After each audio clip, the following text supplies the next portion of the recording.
Jag minns ju den tid du gav mig life billar, yo. Nu vill jag kunna ge tillbaka allt jag inte kunna ge förut. Det finns ju ingen annan där som kan stå här by my side, oh why. Sättet du rör på det får mig att dö för det, baby. För de här yardis, de vill ju bara dra ner oss. Men du är fett och vanlig. Och det jag lägger all min tid upp. Jag vill ha det. Du får mig känna safety. Det kan nog leda, baby. Och jag kommer aldrig ändra mig. Aldrig.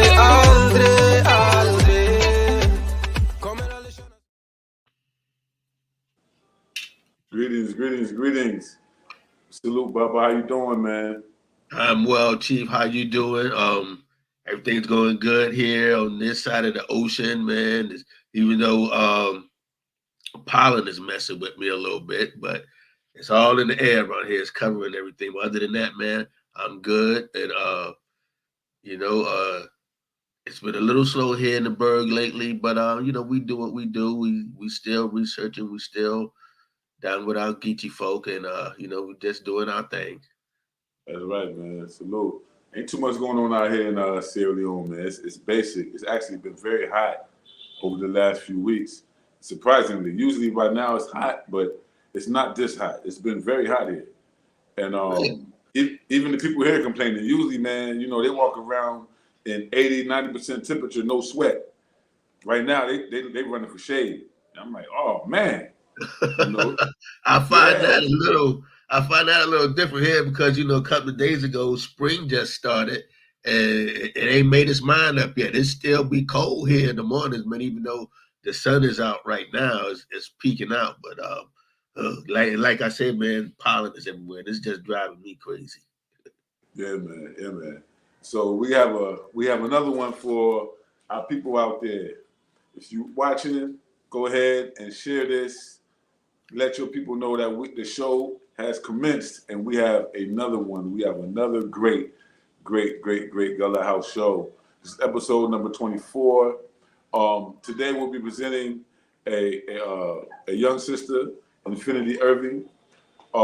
We're not even going to introduce her. We're going to allow her to introduce herself properly to the community in her own words. But before we do that, Baba, I want your permission. I'd like to play this video that I was able to download. It's from Juneteenth last year, and the sister, she's in her field, and she's just elaborating on what was slavery. And I think it's very, very fitting. One of the things that you and I have been talking about is utilizing the Juneteenth platform to highlight, that period of history before the Civil War, during the Civil War, and afterwards, like to kind of capture that Reconstruction era. And, we're working towards that even in Orangeburg. But I thought that this particular video was great. It's about 2 minutes and 44 seconds. Bear with me. But with your permission, I will get it started, and then we'll bring the sister right on out. Oh, no doubt. Do go ahead and show the video. I had a chance to meet Enfinitee about a month or so ago, so run it. Right. All right. Hello, my name is Enfinitee, and I'm a historical interpretive intern for the South Carolina State Parks.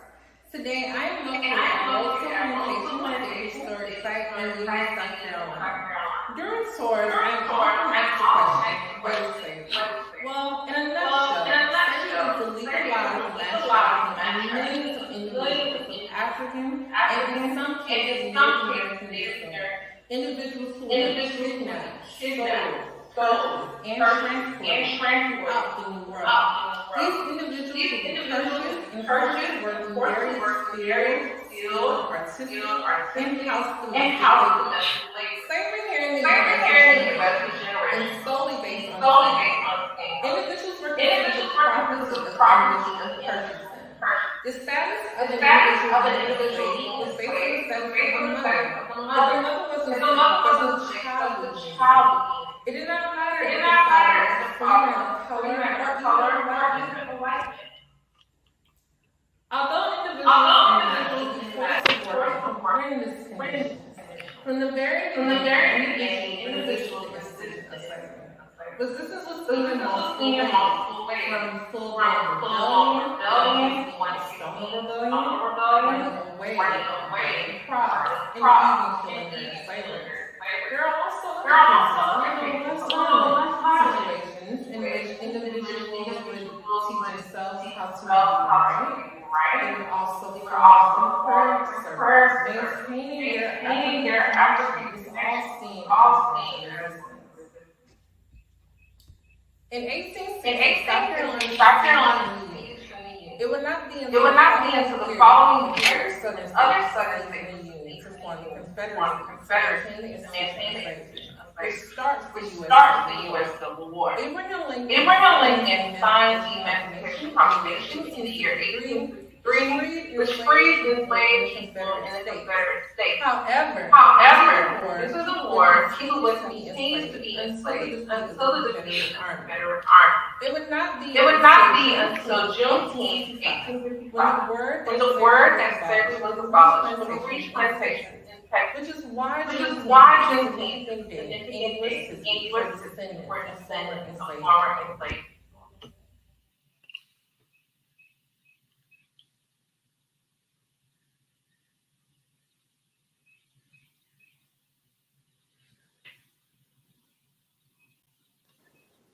Oh man! So I'm reading this comment now. It's a lot of echo on the audio.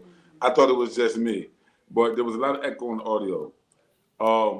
Sorry about that. Either way, we have the sister here right now who can come out and explain exactly what she was saying there, and there's so much more about the work that she does.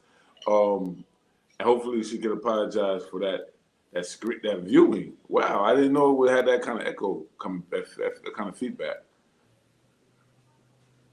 But with no further ado, Enfinitee, I want to bring you out and introduce you to the Gullah House Show. Hello. Hi. Greetings. How are you? Greetings. Sorry about the video. It's okay. Yeah, I heard the echo too, and I was wondering. I was like, "Where is the echo coming from?" But I think it's because everyone's mic wasn't muted. But hello, everyone. My name is Enfinitee. During the work week, I go by Ranger Enfinitee. I am a historical interpreter for the South Carolina State Parks. I focus on telling the stories of not just my ancestors, but the ancestors of so many other people. We focus primarily on the antebellum as well as the Reconstruction era. So that's kind of where my focus is in regards to my job. However, I have done work in civil rights. I have my own curiosities where I just research just about anything that comes to my mind, whether it is foodways, whether it is religion and spirituality, whether it is clothing, whether it is education. I feel like I research just about anything to a degree. I believe I got into this work due to my own curiosity. I grew up in a very small town. Hello. I grew up in a very small town where there were a bunch of stories, and I noticed that my town at a young age was first very segregated. That was one. And I also noticed that, it was so much history just walking, not even walking, just within our roads. And so I started asking questions, and I realized that I have a very strong memory and I'm able to remember these things. And then from there, I went to college. I decided that I wanted to be a history teacher at first. I really wanted to be a history professor, and that still could come one day. But then I found out about the opportunities to work as a historical interpreter. And since then, I have just been enjoying this process, enjoying the ability to talk to so many people all across the world and connect with so many people all across the world about a very important topic, a topic that is not typically discussed, a topic that you don't really see people who look like us telling the stories. So now here we are, almost 2 years later, doing this work professionally. Wow, absolutely. it's beautiful. It's great to see more of us taking the initiative to get involved with the storytelling. And no matter what kind of small place we come from, often the best storytellers come from small places. Those with the biggest imagination, most creativity, are those who typically don't have it imposed on them so much. They're in those small places where there's a lot of nature and natural thought. So, what is it like to be a historical interpreter? I mean, I do it myself, I guess. I guess we all kind of do it. All humans interpret history in their own way. But what is it to be like an official historical interpreter for the state of South Carolina? Like, what does that mean? Like what is that? Can you elaborate? Oh, it is definitely an interesting journey. I'll tell you that. It For me, it is very personal because I know that my family members were here in this state. So whether I am directly talking about my ancestors or not, I know that the things that these other people in different locations would have experienced, my ancestors more than likely experienced something very similar. So for me, it is the ability to really let them come through me and tell their stories by me being the living vessel to get this information out so as many people as possible. Now, granted, there are cases in which people, and I've experienced it, where people don't want to hear the story. They don't want to hear it, and you can see it on their face. You can see it in their demeanor when they're interacting with me, or them simply not coming into the park office because they see me sitting there or leaving a bad review or something like that. But for me, that's just my ability. To me, that's triggering me to go even harder to see how many more people I can reach and impact, seeing how many more stories I can tell, working on as many projects as possible. One of my favorite projects thus far was a program that I put on January 1st, and I titled it The Resistance Run, in which we focused on the various ways people resisted the institution of slavery. And this was a project that was brewing for over a year because at one point, I was a very avid runner, gotten a little lazy now, but I'm getting out of that. So I used to run, and when you work for the state parks, well, at least our site, you live on site. So I lived there too. Um, and so I would run around the plantation, around the park now. And it hit me one day while I was running, all of the people who may have thought about running and they never did, or all the people who did run. So it went from me running solely for myself to running for other people. So fast forward to last January, where we put on this amazing program. We focused on the different ways people resist the institution of slavery. We highlighted a couple of people who actually didn't run away from this plantation. We did more research to find more people who ran away from this plantation. And then as a group of participants, we actually ran away from the plantation together. So that was probably favorite programs. And that's something that we'll probably do yearly as more research in regards to that topic develops. But yeah, this has been a very, very interesting journey. I'm very honored on this path. I am. That's amazing. That's amazing. I know you did a project here recently with our good friend Dr. Curry up on State College. Can you tell us a little bit about that? Well, we actually brought him up to Rose Hill. We brought him to us.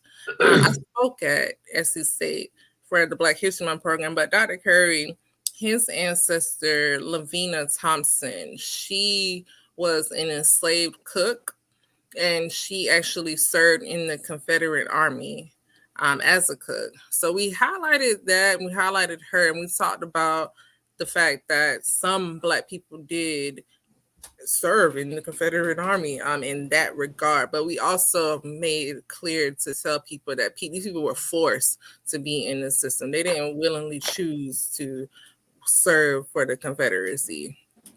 And I also spoke at SC State for the Black History Month program, which was it was a cool moment as well to come back to my alumni, a place where I'm typically in the audience or a person who has assisted in creating the Black History Month program, and to be asked to come back. That was that was a very emotional experience for me, for sure. Yeah, that's cool, man. I love what you do. You're the first park ranger I've met for a black park ranger. Also, now, what would you tell a young girl like yourself growing up here in Orangeburg, and how can they do what you do? How can they do this? So getting into the field of public history, that can be a very tricky field for a lot of people. So I would say that you would need to, if you want to professionally do this in that regard, of course, you need to have some type of degree, whether it's a bachelor's degree or a master's degree, or some degree that falls under the social science department, whether it's law, political science. Um, I also would recommend people becoming certified in National Association of Interpretation, becoming certified interpretive guides, because that just looks good on your resume when you're a part of NAI. And then from there, of course, you're going to have to potentially find an internship. I was an intern for a little over a year. So my internship and putting in so much work in my internship, I know that is the reason why I'm able to walk into this field, because I did put in so much work for over a year. And even beyond that, because even in college, I have work that is published at the South Carolina Department of Archives and History. I've done a lot of work in regards to education, segregated schools, equalization schools, lesson plans. Like, even though I'm not a teacher, there are teachers all across the state of South Carolina using lesson plans that I wrote.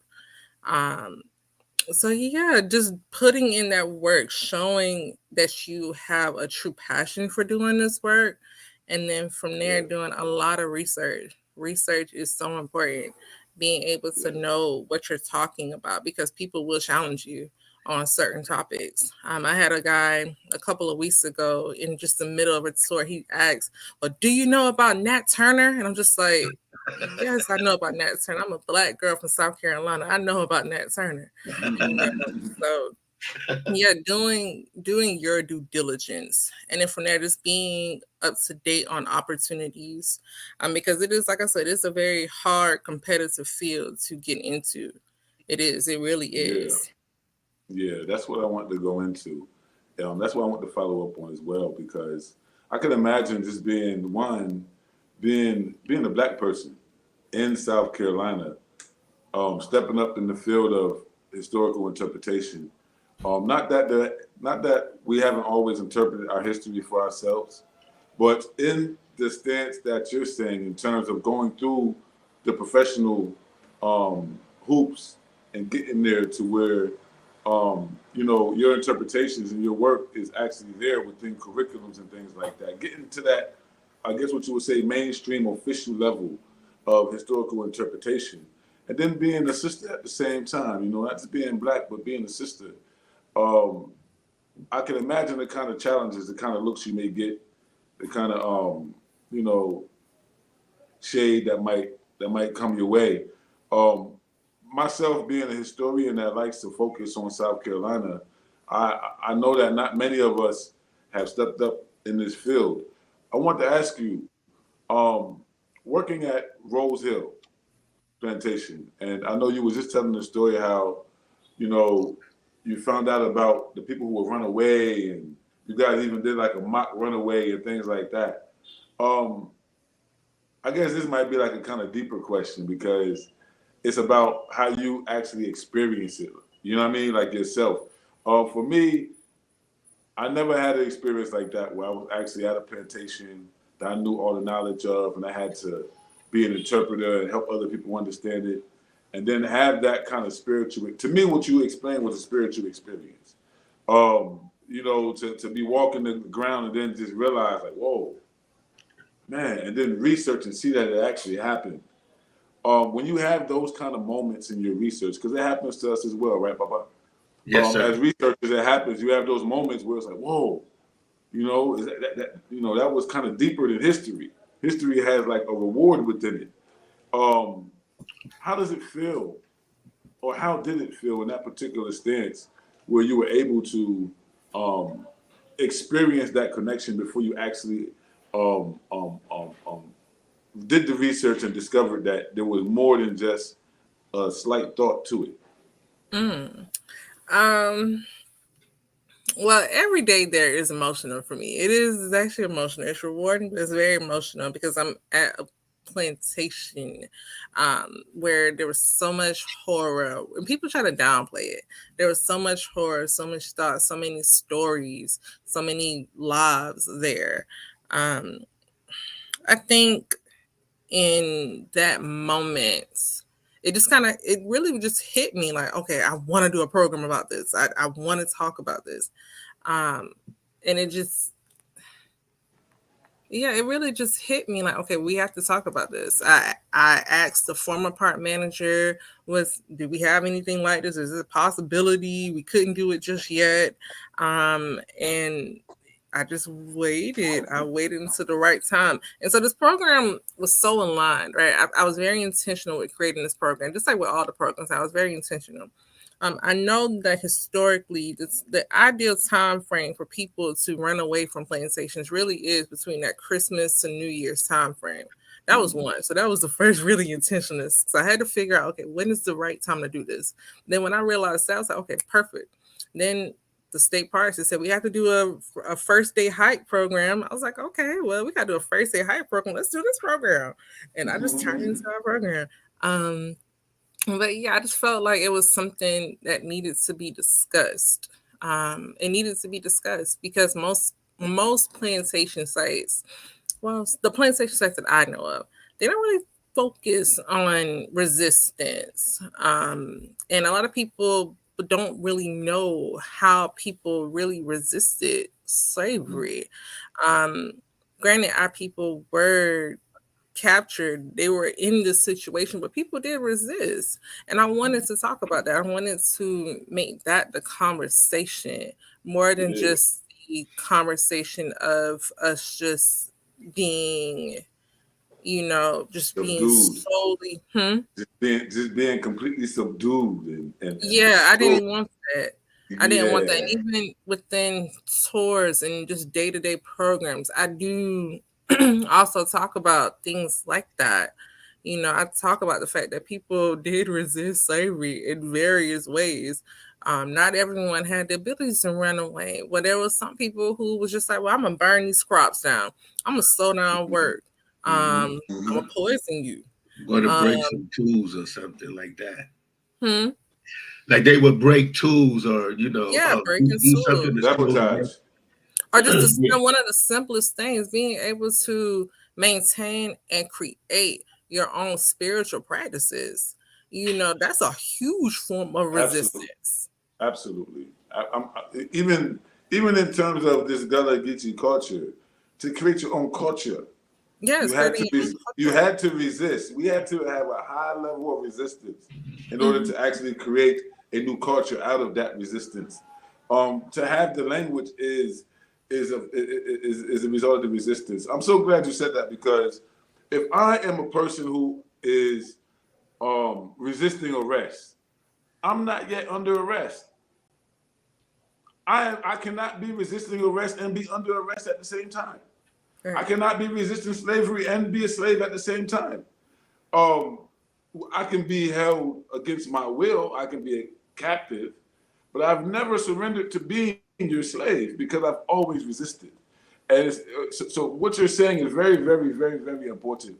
Highlighting the fact that we did resist. There wasn't a day that we as a people didn't put up some kind of resistance. And to highlight that it happened in many, many forms at the individual level and at the collective group level, it just shows that there was a general consciousness of resistance. And that resistance is the badge and the evidence of our actual humanity. what they said we weren't. You understand?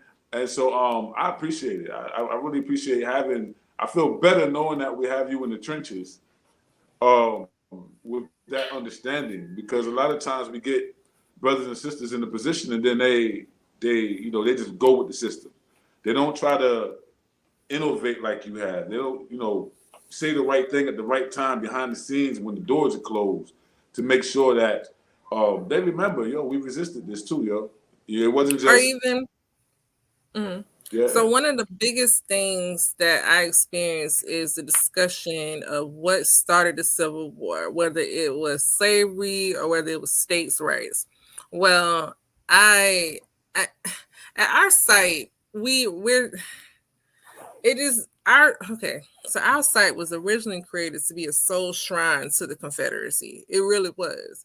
And so we have so many people who come there and they want to solely hear about secession and solely want to hear about Confederacy. But me, I kind of shut a lot of that stuff down at the front door. In the video that you played, there's a scene where, even in that video, I was very intentional in that video as well. But there's a scene where I'm standing right in front of the Ordinance of Secession, which was the document that South Carolina drafted in favor of actually seceding from the Union. South Carolina secedes December 20th, 1860, right? And so in that document, you see basically they're stating their terms. And at the bottom, you see a lot of people's names who would have been in favor of secession. So those are wealthy plantation owners, just wealthy white men in general, right? And so in that video, and if you guys go back, you'll see it. I was very intentional with that. So the conversation is the Civil War, and a lot of people they come to me and they say this too. They'll say the Civil War was not a war about slavery; it was a war solely about states' rights. Well, I do a good job at telling people that if we're going to say if something was about states' rights, well, they were seceding for the ability to maintain the state right to keep people enslaved. So it's so interesting. Still slavery. It's still the same thing. Yeah, it is. And even today, people, like I said, they argue about that constantly. It's just they try to basically make that smaller, make the institution of slavery more minute in regards to the cause. And I just don't think that's right. So there's another document that doesn't really get discussed. And it's called the Declaration of Immediate Clauses. And that one was signed a couple of days after the Ordinance of Secession was signed, about 3 to 4 days afterwards.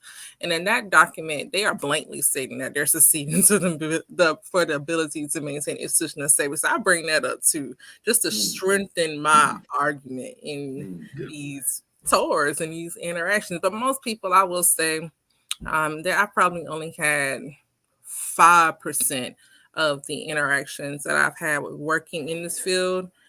Face to face, working in this field where they have been kind of negative, maybe less than that, maybe like 3%, 5 to 3%, where they have been negative. Most people are honestly very receptive, or at least to my face, they are very receptive of the information that I'm saying. And they kind of just are like, okay, I want to learn. And I think because first I'm a Black woman, that's first. And I'm in an authoritative figure. I'm in a authoritative position. So they're like, okay, well, we're gonna listen. But I don't really have too many people who attempt to challenge me on topics. Not really. I had one man attempt to challenge me on the Klan.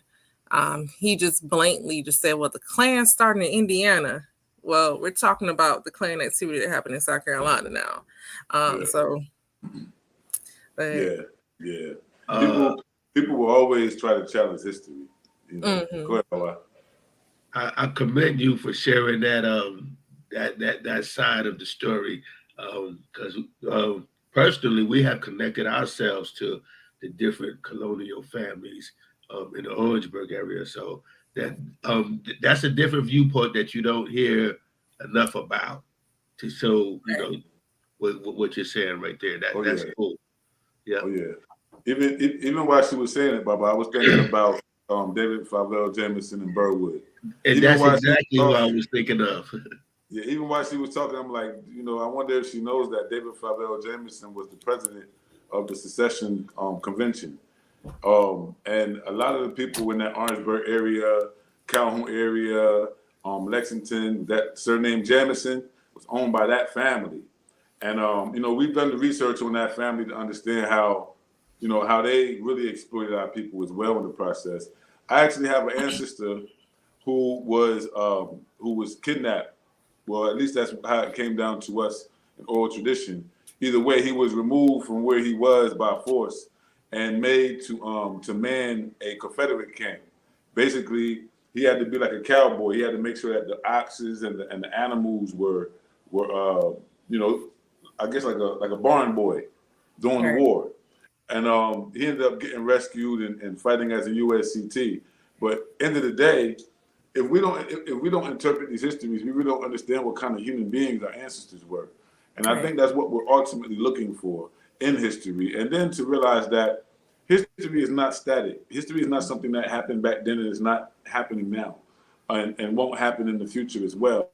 It's a matter of understanding, as some people say, history 500 years ago is directly impacted history 5 minutes ago. And history 5 minutes ago of 5 minutes from now will impact history 500 years from now.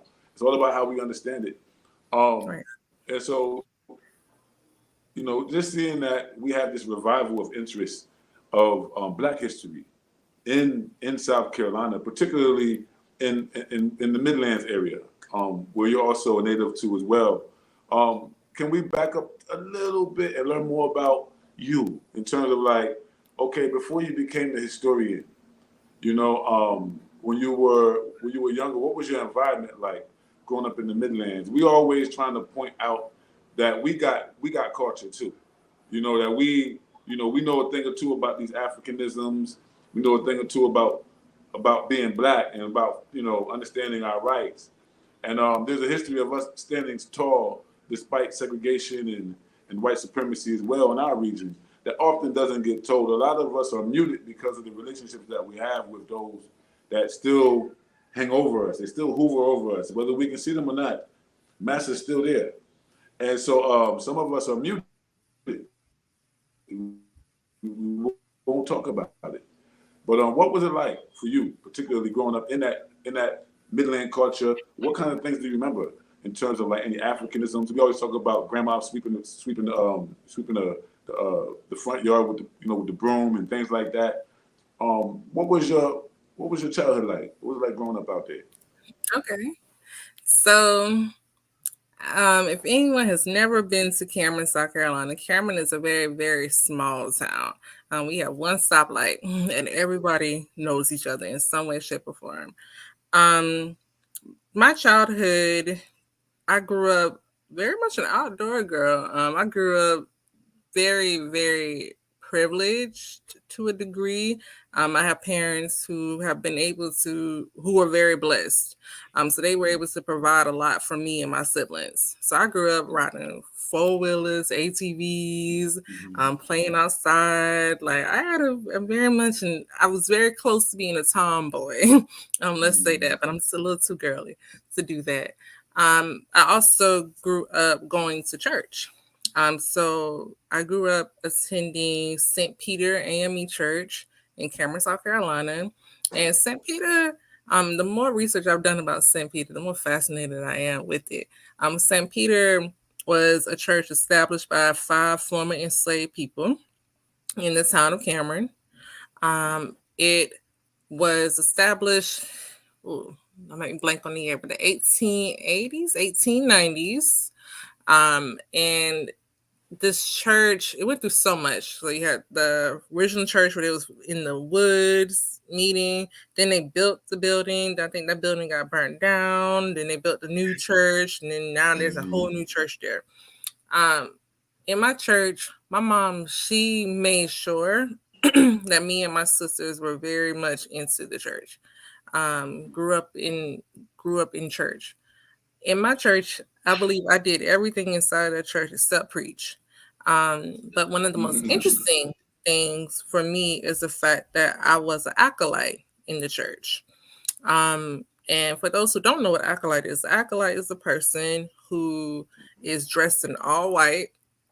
So we're gonna wear all white. We're gonna have like this little cape on. We're gonna walk in before the pastor walks in, before the pastor and the choir, in front of everybody, in front of the whole congregation. And we're gonna be carrying a candle, and we're gonna be lighting candles in the church. And as we do that, we're gonna be reciting certain things. I can't remember what we used to recite, but basically the mission was to welcome in the spirit, right? So as I got older, I was just like, I was here welcoming in, conjuring up spirits in here. Then I fast forward to a point in my life where I'm not active in the church at all. I'm more so into other things right now. And then I do more family research. And I realized that my family members, particular aunts, some aunts in particular, were active spiritualists inside of the church. And then I realized, like, okay, now I'm looking at some of the different things that used to be done in the church, being told some of the different death rituals that used to take place. My mom telling me she jumped over a casket. My mom telling me she passed my sister over a casket. And I'm just like, what? Okay. So then I do more research. And then I'm like, okay, those are rituals. That's what we was doing in the church. And even when my grandmother died, I remember so much happened when my grandmother died. When my grandma dies when I was 3 years old. And it seems as if three transitioned into four. And it seems that's when my memory of life really just kicks in, like my consciousness kicks in. I'm like, okay, I can actually remember stuff now. So I remember there was a moment in the church where we basically did like not so much a seance for her, but we lit candles for her and we were talking to her in the church. And I'm just like, okay. And then in the church, there was a lot of very old people. One lady in particular, and she passed away a couple of years ago. Her name was Miss Gurneen Legree. And I spoke to her one of my last times really going there. And she died in 2020. She lived to be like 105 years old. And this is a stage in my life where I'm looking and coming more into like more ADRs, African derived religions, and actively practicing them. And she just looked at me and she's just like, do you know who I am? And I was just like, yes, I know who you are. And then she was like, no, do you know who I am? And then when she said that, I was like, who are you? And then from there, she like, who are you? And then from there, she was just like, just remain nice. And then from her saying that to me, it was just like, okay, remain nice. All right. Okay. So now I'm actively practicing just being nice, being kind. And the nicer you are, the kinder you are, the more genuine you are, I have noticed more good blessings flow into my life.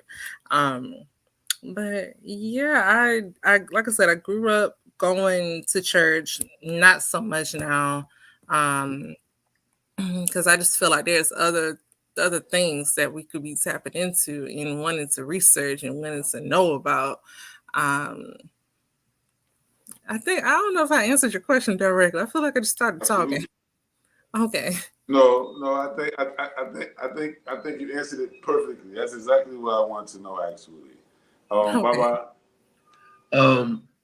I think it sounds like I think me and you we're always talking about this aspect of our own ancestry as well from that region, man. That the spirituality of the woman and my mother, my grandmother, my what I hear, the stories that come down from them, they were the jellies, they were the storytellers. They had all the knowledge about whose baby was whose. They knew who aunties was, where they moved to, who they married to. They knew it all. The women collectively knew everything, and we could always go to the woman and learn whatever we need to know about ourselves. And so I think that talking about the aspect of spirituality the church and how we grow into. It's like the church is like when I was small, we used to give us the little red cups and give us a little flower seed in kindergarten. We'll plant that seed, and then as soon as it gets strong enough that we can replace it and then take it over to transfer it over to actual earth, we would do that as kids. And it's the same thing. It's almost like the church has served as a safe place to nurture our people at a certain stage. But then ultimately, especially in this generation, with all this information that we got access to, it just doesn't make sense to stay within the four walls anymore. It makes sense to kind of go out and explore. And for me, I'm always seeing that. I'll say it clearly: hoodoo culture and spirituality is what we practice in the bush in Africa and in America before the forced conversion of many. And so I believe that what we found in the church, like what you was explaining, with that strong spiritual tradition, it comes from the bush. It comes from Africa with us. We brought that over with us, man. And it's good for us to finally feel good about saying that, because before that ultimately meant it was evil because it came from Africa. But now we're able to embrace it and say, man, that's our culture, that's our concept. You know what I mean? Exactly. It's dope. So bye-bye. No, I'm glad. Excuse me. I'm glad she hit on that because she's talking about her home church, St. Peter's. That very much reminds me of my ancestral home church, Good Hope and New Light. Very much the same thing. We came out the Bush Harbor, and me and Chief, we talk about the spirituality aspect all the time. So I'm glad you made that point as well. That's real good. We love to connect on the spirituality aspect. But another question I was going to ask you was because we're always trying to get Orangeburg included in the corridor. So, and we know Cameron and Calhoun County and all of that is a part of that and everything. How do you feel about us being included in the Gullah Geechee corridor? I think we should. I think that we should be included for many reasons. And I personally know Queen Quet, the chiefess of the Gullah Geechee Nation. Like I personally know her, and I'm actually going to be with her this weekend coming up. So I might bring this conversation up to her. So on the way to Charleston, you have on I-26 on the way to Charleston, you have the Francis Bellender Forest, right? And a lot of people don't know this, but the Francis Bellender Forest, that's between exit 177 and 187. And that forest was a maroon colony. Like it was an area where it was a whole maroon settlement where people would have ran away, right? So the Francis Bellender Forest, the waterway for that is called Four Hose Creek, right? It's called Four Hose Creek. Yes, I know it well. Yeah, and Four Hose Creek, that starts in Calhoun County. In particular, it's literally walking distance from where I grew up. So I'm very interested in this now. Like my own non-work related research, I'm very interested in this. So it starts in Calhoun County and it's bleeding all the way down. But within my research, I've learned that there was plantations along the Four Hole Creek. And it's going all the way down in Dorchester County. Like I feel like we need to be included in this conversation as well. I don't believe that the corridor should be 35 miles inland. That's not. It people don't make move. Sense. And it don't make sense. It don't make sense. It don't make sense, especially when you're talking about the swamps. Where do you think we grew the rice at? Along the swamps and the rivers. It wasn't in the salt water. It wasn't in the ocean where we grew the rice at. Yeah. So and even in Cameron, it's very important to understand. And even in Cameron, one of the bigger families in Cameron, right, is the Summers family, and they were, in my research of them, they were growing rice too. And it's just like, and I had to ask myself, like, okay, how was they growing rice? And this is probably like over a year ago, probably 2 years ago now, when I really was like looking into this. I was just like, they was growing rice here. How that don't make sense? I thought rice was solely on the coast. No. So if that's the conversation, if that's what we're going to use to measure things, I think it should be scratched up, at least to Orangeburg. At least I saw someone say that it should be scratched all the way over into Aiken. I don't really know about Aiken. I think you guys said that it should scratch all the way over into like Aiken area. Yeah. I don't know. I haven't looked over there. I haven't looked. You know the reason why? You know the reason why? I want to explain the reason why before you even go forward. The reason why we include Aiken is the same reason why we include Calhoun County. Because Aiken and Calhoun County used to be part of Orangeburg District. And Orangeburg District, during the period of enslavement, was actually what we lived under. We didn't live under Orangeburg County. Those counties didn't exist. It was an Orangeburg District, and it included those counties. So the people in those counties would be included in Orangeburg District historically. And so we include them. And then on top of that, the reason why we say Aiken is because you have the fall line. You have the low country, what we call the cultural low country, what we would in our culture say, okay, those people down there in the low country. But then you have the actual geographical low country, the land that stems from the fall line and goes down to the coastline. That territory right there is the reason why you see rice being grown in Cameron. And it's because it has the same topography. It's the same zone. It's the same place. It's not too different from each other. So that inland, probably going 100 miles in, probably going all the way to North Augusta, it should be part of the cultural heritage zone of the people. The reason is because most of us came in from Charleston and never left that particular region. We're part of that whole experience there. And like you said, our people moved. We moved all around that area. We was moved around first. But then even after emancipation during Reconstruction, we voluntarily created new communities and moved closer to each other across those territorial boundaries. So when we're talking about lineages, we're talking about families.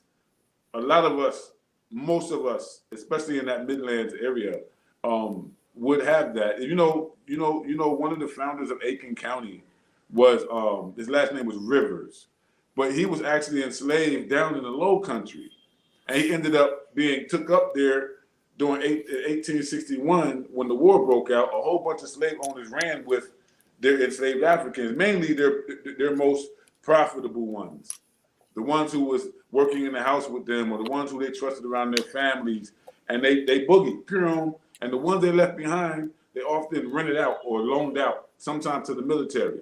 And this is something that people ain't talking about as well, or to some railroad company. You know, the slave leasing, they're not talking about it. A lot of people leased out our ancestors right before the Civil War, and they took the ones in the house and the ones who was close and ran farther inland. And so Prince Rivers was one of those who was taken from the Low Country inland, ended up becoming a leader in Aiken, and a founder of the county in Aiken. And if you go check the lineages, if you go knock door by door and start doing the genetic genealogy of the individuals that make up the native families of these counties, we're literally all interrelated. Mm-hmm. Mm-hmm. Literally. Have you done your own family genealogy? Yeah, I have actually. On my matrilineal line, so my mother line on up, I've gotten pretty deep. I've gotten to, well, not that deep compared to some people, not that deep, but I managed to get to 1845. That's about 5 grandparents, five or 6 grandparents. So that's my mother's line. And then on my mother's dad line, my granddaddy's line, all of his people, he told me about. So I managed to put those names in, but I'm having a hard time with his line. My dad's side of the family is where it's the hardest. My grandma, my dad's mom, I have her grandparents, and I can't go any further. My dad's dad's side, I just have his. I don't have him. I only have my granddad. And that's only because he was adopted. Apparently, it seems as if he was adopted. Then there's a name change that's happening. I have an uncle who told me some names, but I can't solely like just put that on the tree 100% because I don't know. I need more details. So apparently, when a person is adopted, their records are sealed for 100 years, at least until they're 100, apparently. But I don't understand why that's the case. So my granddad, he'll be, I think, 100. I think it's next year. I think it's next year when all of that should open up. So once that opens up, I'll be able to do a lot more work. But I was told that my granddad's biological mom lived in Ohio. So now I'm wondering, okay, so how did she get up to Ohio, or how did he get down here? So yeah, that's the trickiest part. My matrilineal line, that's been smooth, and I've been working on that. Where I've known the stories for a while, and that is the line where I'm getting more of the spiritual connection. I have one aunt in particular. She ended up being the richest woman in Cameron, the richest Black woman in Cameron. First, she was also a midwife. She was also a root doctor, known root doctor. So that's my lineal lineage. Okay. But like I said, my dad's side, that side is giving me the hardest time right now, for sure. See, that just goes to show what we talk about all the time about how this Gullah Geechee culture has spread from the coast up into the Midlands, up into the Orangeburg area, because Chief and I have done the research. We know we've connected to different lineages. We've connected. We talk about this all the time. We've connected back to Sierra Leone. Have you made a connection to the motherland? No, I haven't. I haven't done that yet. That needs. I need to do more of like the DNA testing. I need to work on that. I'll probably be done this year. You need to do that. That's what we were talking about when we met in person. That's right. I was telling you how we connected to Corey Chiefdom and all that, the ancestral home of the Geechee people. So, and when I say that, I always like to say that because it just shows the connection that Orangeburg itself has to Africa. Not with just our family, but I know the history of different families in the area, and like I say, we love to make that connection to the motherland to show that we have made that Sankofa in our personal journey. Oh yeah, for sure. I would definitely say go for it with the genetic testing. You break through barriers. You break through barriers with that. You'll be able to find and connect with living relatives, and that really just like I was talking about the experience of doing the history and having those moments where you have those spiritual experiences. Genetic testing can lead you to that, believe it or not. Genetic testing can help you find lineages that were lost to your family since forever until you took the DNA test. So just having the experience of reclaiming those aspects of who we are is so important. And like you said, so many of our family has been adopted in so many ways.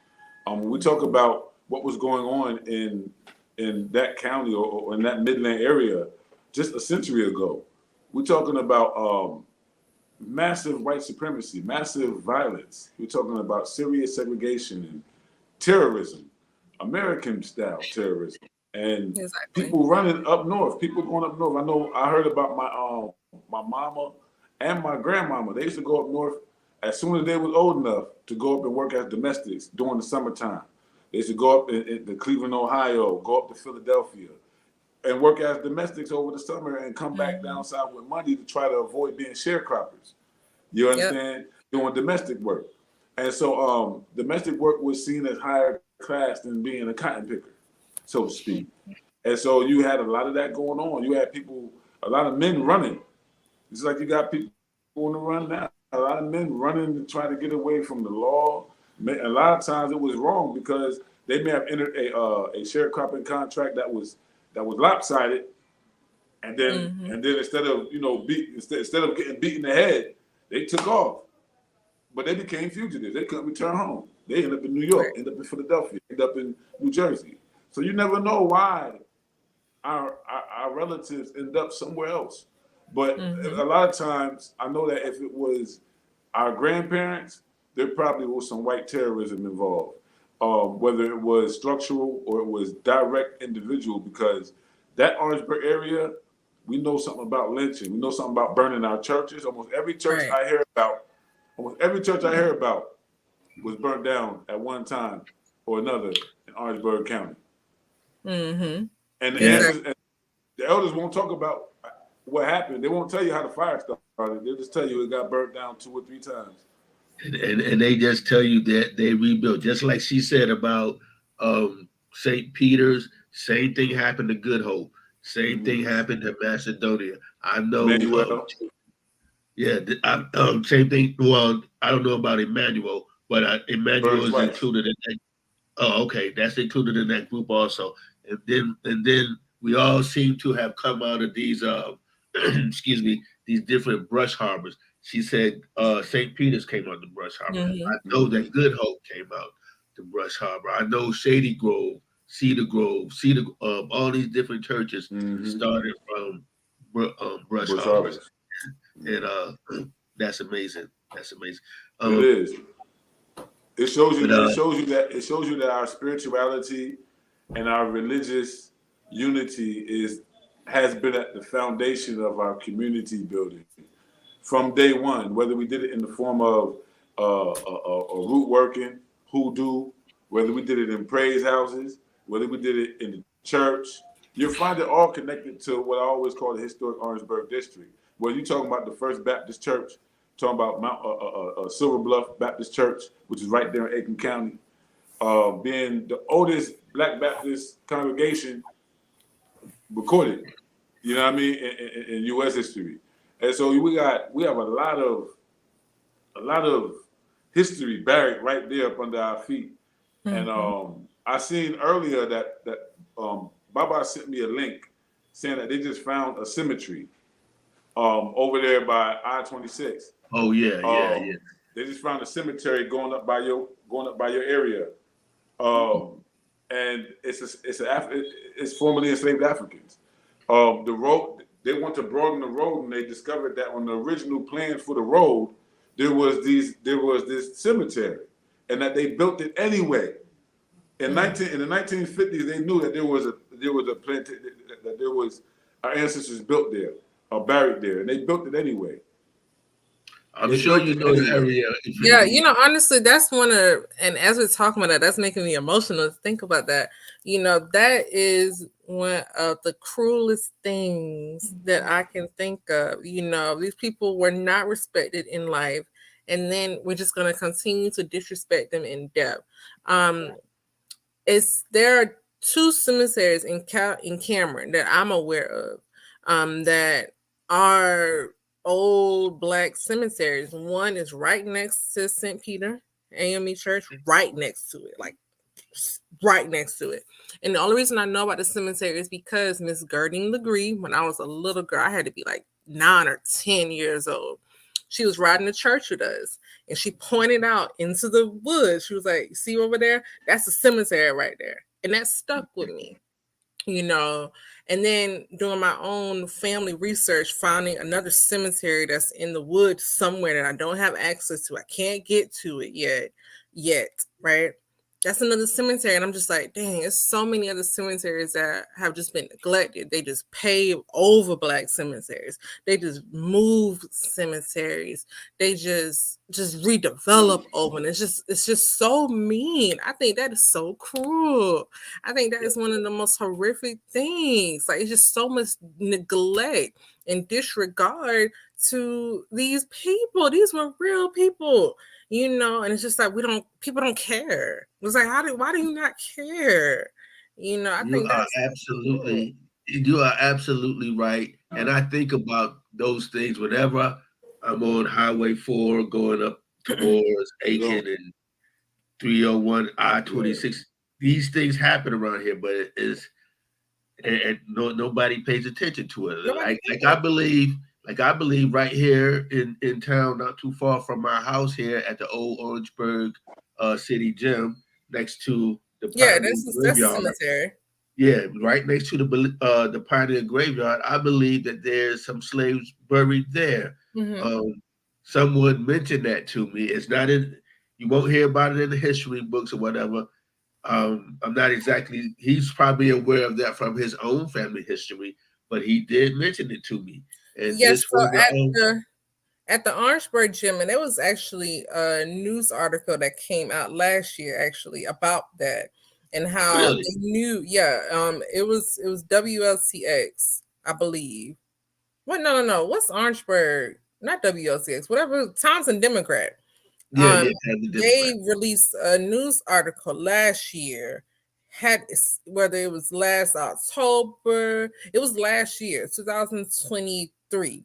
They released this article and they stated blatantly that there's graves under this gym, and That's it's where I believe that's what I'm talking about, man. And it bothers me because that's on my way to work when I go to the library. I think about that every time I yeah, pass by that, and then I do know that there is one old black slave that is buried on the white side of the graveyard, but under that gym itself, I believe there's people buried under there. yes, I really believe that. yes. The news article stated that there's Wow. people It's buried coming up under now, that. and really, they don't even use the building for anything these days. It's just, Imagine. it's just sitting So just there. imagine. Mm. Yeah, You kind of went out. We heard just imagine. That was it. Chief.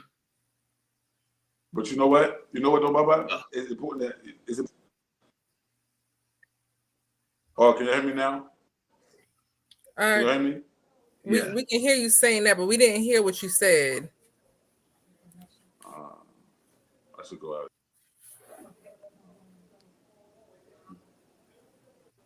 Can you hear me right now? Yeah. All Yeah. right.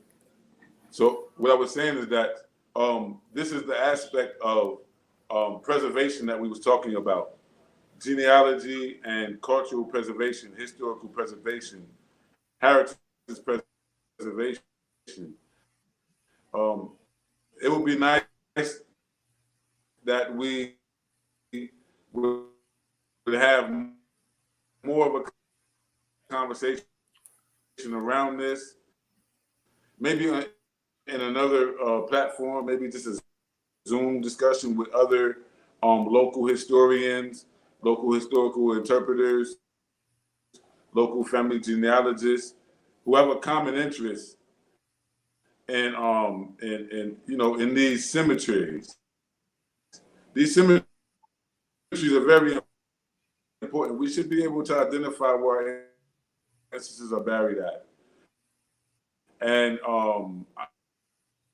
when you see it in Charleston, you see it in Savannah, the Black community organizes around those issues to make sure that if this is our African people buried here, then we want to be involved in this process. Right. And so I think we could definitely involve ourselves. You kind of breaking up, Chief. In the You kind of discussion breaking up, but more we got the gist of what you're just trying to reading say. the reports. But this is the kind of thing that we're developing community. Oh yeah, he's freezing up a lot. Yeah, you freezing up, Chief. But I get what he's saying though. I get what he's saying. And but anyway, we coming to the end of the show here. But anyway, before we let you go, Enfinitee, any future projects you got going on, and like that, and then 3 words that will describe yourself. Okay. Future projects. This is more of a work-related project that I'm working on this weekend coming up on the 30th. at the site that I work at, Roseville Plantation State Historic Site in Union, South Carolina. We have a program called Forging a Life, which is a big living history program. Where we'll have people who are going to be dressed in period clothing. We'll have someone who will be cooking inside of an actual kitchen house. We will have a brick mason. We'll also have a Union soldier who will be doing a firing demonstration. So he'll be talking about the life of Black soldiers in the Union Army. We'll have Queen Quet, who will be there as well. It's a pretty big program. This is our biggest program of the year. So that's something that I'm working on.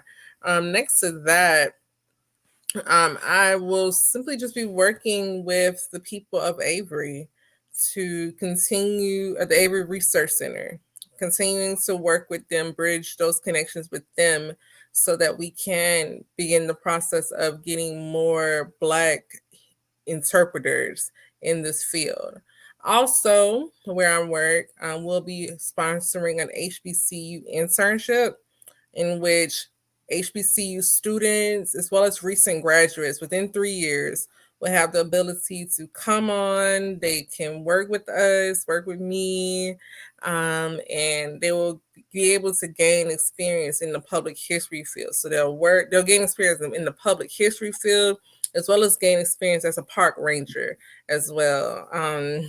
So yeah, that's something that we're working on, and a lot of good projects. Projects throughout the year, and just bridging connections, trying to get some speaking engagements, and trying to get some more big speaking engagements. So we're working on a lot of stuff right now. In my mind, I'm just like, bigger. I want everything to be bigger, bigger, bigger. Naming lights. But still telling the story. And it's crazy that I'm saying that now because my job posted a picture of me about last week, the week before last, and it got like close to 13,000 interactions, and that was a lot. Yeah. Whoa, wait a minute. Yeah. So am I ready? I saw that. Yeah, that was a lot. I saw that. And as far as you doing work with the Avery Center, you should connect with my good friend Tammy McCautry. Her family has a lot to do with the Avery Center. And oh yeah, now don't forget about us when you're doing your different projects because we have different connections. Well, we know Dr. Curry, we know Wayne O'Brien. We have a couple of things coming up, and I know you're probably doing something for Juneteenth, and keep us in mind. Yeah, I will. Yeah, keep us posted. I will. Yeah. Anything we can do to assist you with, whatever, you just let us know. And vice versa, you know what I'm saying? It goes both ways, Hey, thank you. Yeah, I think my biggest thing that I need assistance with will probably be just getting more understanding about Orangeburg, Calhoun County. And I need to reach out to them.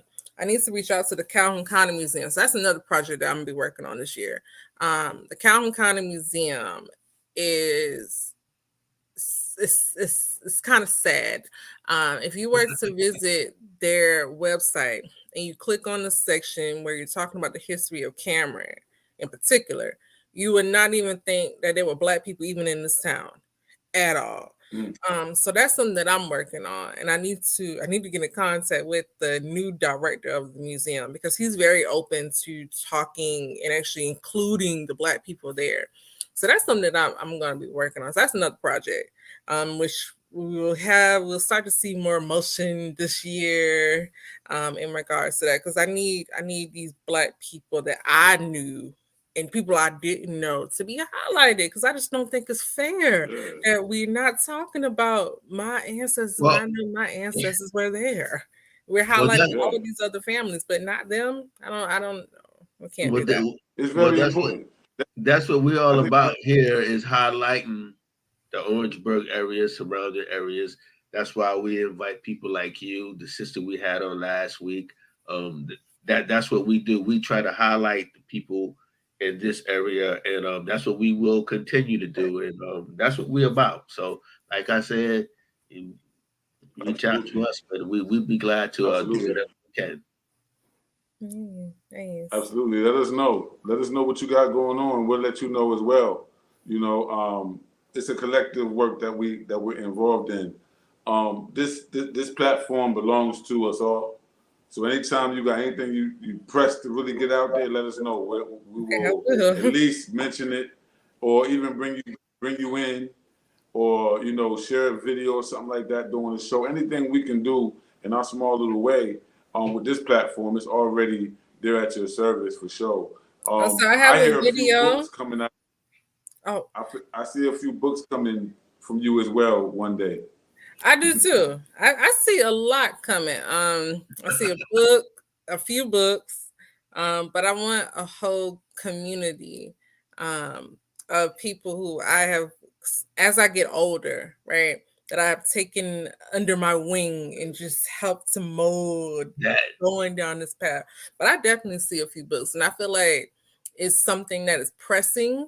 It's just I need to get out of, first of all, me being lazy. That's one. It's really just me being lazy and just taking the time to really just dedicate to just focusing and locking in and putting in the work. But yeah, I definitely see a few books coming. Oh, there was something I was about to say. It just slipped my mind. No, we were talking about cemeteries.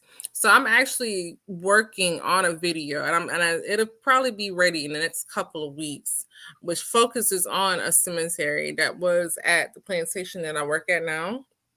And there at the cemetery there are over 200 headstones and footstones there, and a lot of very small graves there. And it is very likely that the road that people are traveling on is covering part of the cemetery.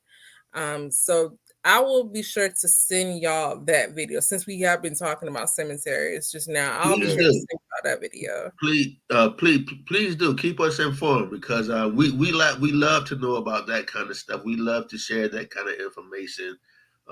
Yes, please keep us informed. Oh yeah, it's so important, especially I live here in Africa. I live here in West Africa, and the place where our ancestors are buried is so important here. It's the same way here. They have places in the bush that only certain people are buried. They bury certain people in the bush, not in cemeteries like Western style. There's certain ways, there's certain burial traditions and burial cultures that our people came to America with, that we have to understand the cultures of our ancestors to understand their burial traditions. It wasn't like the Europeans. And oftentimes, if you find the bush harbor, you might find the cemeteries. You might find the burial grounds. Mm-hmm. You go by the waterside, you might find somewhere near the water, facing east, not too far away from where they do the baptisms, is where the ancestors are buried at. So you'll find certain things if you really, really, really study the culture and really understand how our ancestors did it in Africa. Because there's certain aspects of Black life, of human life, that we still did for ourselves. For instance, most of us, even though we hear this rape story, there was white rape, but African people were literally engaging in their own relationships as well, even though they were enslaved. They were voluntarily having children, even though they were enslaved. Yep. And they loved each other, even though they were enslaved. And whenever you have that, you have to realize that you have birth, you have puberty, you have marriage, and you have death. And those are the 4 stages of life. And you have ritual for every level of that, for every phase. Our ancestors still held on to that. Even we're talking about birth, you're talking about midwifery, midwives. The midwives had their own kingdom, their own queendom out there. They had their own realm, And so it's very important. But the cemetery thing, I want to see us bite down on for sure. Yeah. Because to know where they are gives us the place where we should be at certain times of elevating them and venerating them. We have to find them to venerate them at the same time. A lot of what we're doing as researchers is absolutely spiritual. We've just taken it outside of the 4 walls of the church, and we're applying it to the real real conditions of our communities, and giving it the same kind of interpretation some folks give a scripture. You know, we're giving our own history the same kind of respect, the same kind of understanding. And so these cemeteries, man, we really got to find out how we can be involved collectively in making sure that the community in the area knows that there is a community of conscious Black African descendants from this area that's concerned about what's going to happen with these graves, who's there, is some of my ancestors there, will any genetic testing be done? We'll be able to connect the living relatives of those people buried. This is happening. It's happening in Maryland. It's happening in Charleston. It's happening in Savannah. Yeah. You know, all across the South, particularly, especially that area, we don't have too many Black cemeteries in a place where there was thousands and thousands and thousands of enslaved Africans. So it's almost like they weren't there. And I Right, feel like exactly. our ancestors are pulling us, calling us to remember them, Yep. their stories, and to show the world where they are, that they're real. We ain't making up stories when we're talking about who we are and what we represent. So it's powerful. It's very, very powerful. So one thing you just said, remembering them. To go back to the Resistance Run program, like I said, that was one of my favorite programs. And I don't think a lot of programs are going to top that one. But one thing that I did is we managed to get up to 115 names of people who were enslaved there. So what I did, I put every name that we know of on a little, when people are running for like elections and stuff, they have like their elect me signs, little yard signs. Yes. So I put every name on a yard sign. So as people were running, they were seeing people's names as we were going. So for any program going forward, especially if it's a historical program, we're going to line the driveway with people's names because they would have been there. But just a simple act of, like you mentioned, just us knowing the names, that's a big form of veneration. Knowing their names, saying their names, whether you are full blown setting up an altar space and sitting at your altar and talking to them, or if you're just simply outside talking and just acknowledging them, that's so powerful. Yes, and I think that's more powerful than people really think. And that's why practices such as hoodoo is so important within the Black community, because with hoodoo is so fascinating to me because it's more than just the work, the magic, all that stuff. It's more than that. Yeah. It's ancestral roots, and you don't have to. So you can be a Christian practicing hoodoo. You can be a Muslim practicing hoodoo. If you want to, you can be an atheist. Whatever. You can be whatever. You can still practice. And it's such a beautiful practice. It's something that was derived by Black people for Black people. Let's just start there. That's right. For Black people.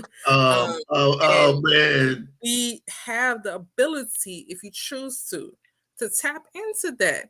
And people, and even with hoodoo, and we probably be going way over our time, but I just feel like I had to say this. Many Black people, so many Black people, old Black people, young Black people, they practice hoodoo and don't even know it. Like, just even the concept of one of the most simplest concepts in the Black community, which is like people saying, well, I had a dream about fish. Like, my mama, she stayed with that. Like just this week, actually, she was like, well, I had a dream about fish. I'm just like, my response to her was, stop having dreams. That's the first response. Like, stop having dreams right now. Fish right now. Just hold on. But then have the dream about fish, bam, somebody pregnant. Have another dream about fish, found out who's pregnant. Just that simple thing. Or simply just overall, just the way we interact, just the things that we do, like that's Black. Like, that's so Black. Yeah. And I'm really tired of other people coming into this culture and saying, well, we can do it too. We can do it too. It's different. You're not doing that. I just felt like that was a little tangent just now, but it's sister, I'm so glad that you came on and said all this today, because this is exactly what me and Chief talk about all the time. I'm so glad that you have verified everything that we talk about. And Yeah, for sure. I know our time's getting close, but you made my day. You made my day, man. I'm glad we had the chance to have you on the show and everything, man. Me too. It's good. This is great. You the bomb. Yeah. You the bomb. You the bomb. Thank you. I'm Yeah. doing my best. Yeah, keep doing it. Keep doing it. Since You you're the doing bomb. it for real. That's what's up. Absolutely, Baba. I think so too, man. It's been a great show. It's been a great show. Thank you so much, Sister Enfinitee. We got to work offline. We got to find ways to get this message to the youngins out there. Like you said, we need more people in this field. Catch them young. Catch them before they even, graduate high school. Plant that seed early. Like you said, the internship and things like that. Keep us posted on that. Okay. Thank you. Thank you so much. Yeah, thank you guys for having me on. I'm very honored to be a part of this. Thank you. You know where to find me at. Don't be no stranger. Whenever you come to the Berg, holler at me. And because we have some common friends. You know my friend D. You know Javon. We know some of the same people. So we're in good company.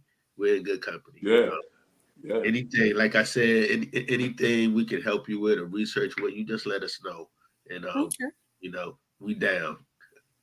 Yeah, I see Dominique Holiday, he's in the chat too, or he was. Oh yeah, he's very smart. Oh, Dominique is our cousin. Dominique is in the family. That's our little cousin, man. We kinfolk. Yeah, Dominique is he is we grooming Dominique in a way, so to speak. Dominique, he does tremendous research. He was a student of Dr. Curry. Dominique is the future. Dominique is he's a bad young man. Yeah. He does a lot. He does. Gifted. For a young man his age, I think he's only about 25 or so, but he's into the culture. So yeah, that's good. Yeah, he's very gifted. Dr. Curry here, he said the point about our indigenous religion is a great point. Absolutely.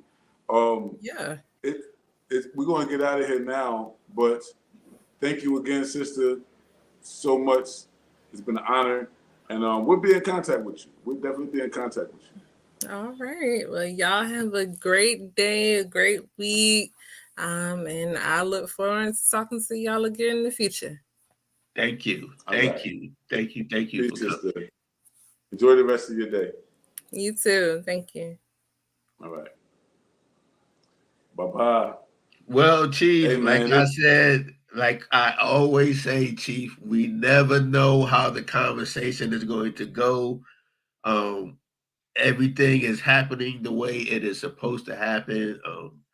These last few guests of ours, man, has been magnificent. They talk about everything that we talk about. We are showing and proving that this Gullah Geechee culture is strong, man. We in there. Absolutely. We're in the Gullah house. We're in the Gullah house. Gullah house. Yes, sir. It was great. This was a great episode. I see you, Dr. Curry. Dr. Curry just said, great show. Yes, sir. Yes, sir. Salute to you, Dr. Curry. Yeah, man. Hey, we're looking forward to Juneteenth. Juneteenth next. We're gonna kick it. Let's see how best we can infuse Juneteenth with some of this culture and this heritage, and get some of these Gullah house folks connected, man, because it got to be about education. We got to re-educate our young folk immediately. Even some of these old folk need the proper education. Oh yeah.